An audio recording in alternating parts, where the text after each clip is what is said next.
It's the end of a tough day at work. You're hungry and tired. The rush hour has just started, and you're late for that dream job interview you have worked so hard for. Now, your Uber is stuck in a bumper-to-bumper traffic jam. So what would you wish for if you had the genie from Aladdin? Some may say money, so they don't have to go to work in the first place. Fair enough. But I would ask for the magic carpet. It would save me a lot of time and make the ride actually enjoyable rather than frustrating. Unfortunately, the technology of magic carpet has yet to come.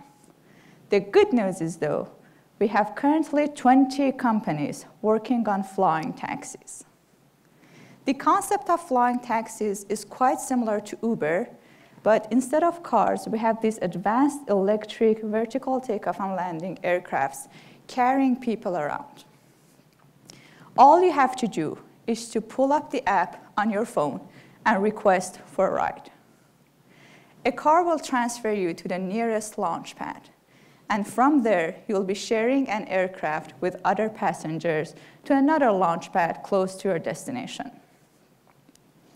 As a transportation engineer today, I'm very excited to share this novel and innovative mode of travel with you. Oh, sorry. Maybe the idea is not that novel after all.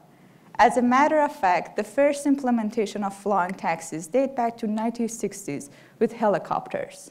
The second wave came with emergence of personal jets in 2000. So what has been the issue for the large-scale implementation of flying taxis? The high operating cost leads to low demand, and this low demand, in turn, results to higher operating cost.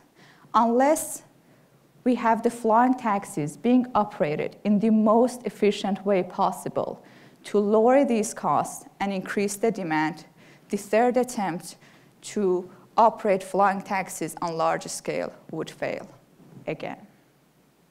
So there are many questions that must be answered before any efficient operation of flying taxis. For instance, how many of the aircrafts do we need?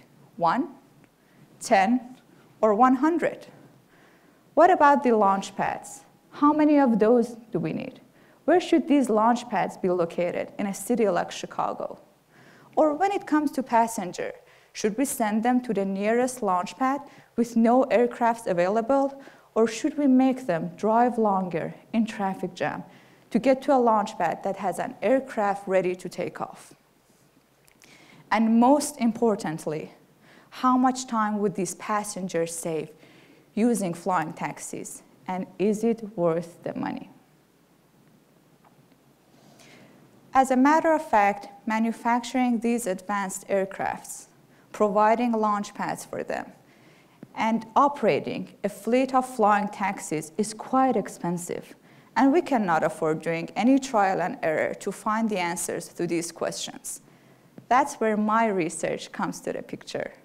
I model these aircrafts, their launch pads, and their passengers using a simulation framework, where the only cost is the time spent by a passionate graduate student working all week in the lab, plus weekends and holidays, of course.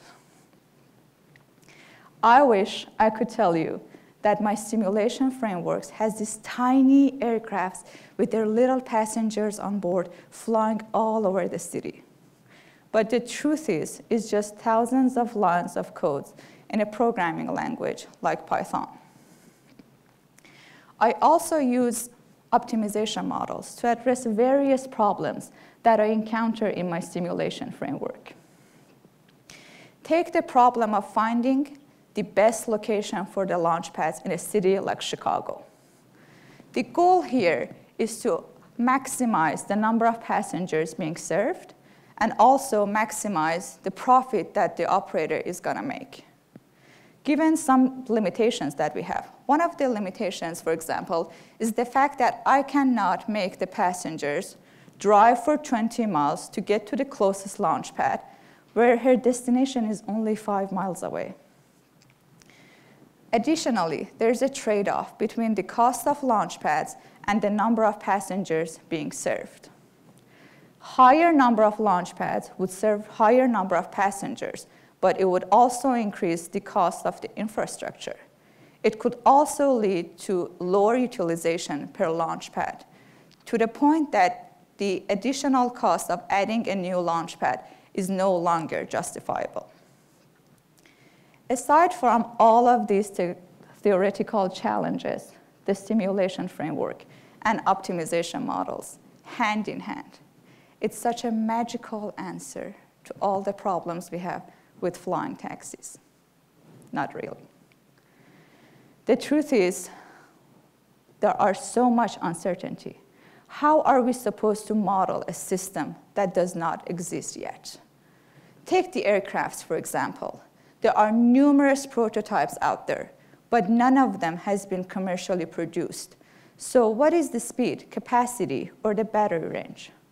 Or when it comes to the demand, who are the people that are actually willing to take these flying taxis with all the uncertainties around them?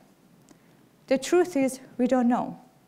As a starting point, I'm using the demand data provided by City of Chicago with companies like Uber and Lyft, with more than 100 million trips, and I'm using R to process this data so I can later use them in my simulation framework. To conclude, there are multiple problems associated with flying taxis, and there is so much uncertainty involved. Hopefully, my research helps to provide some insights on these problems and identify some of the obstacles to large-scale operation of flying taxis at an affordable cost for everyone. Thank you so much.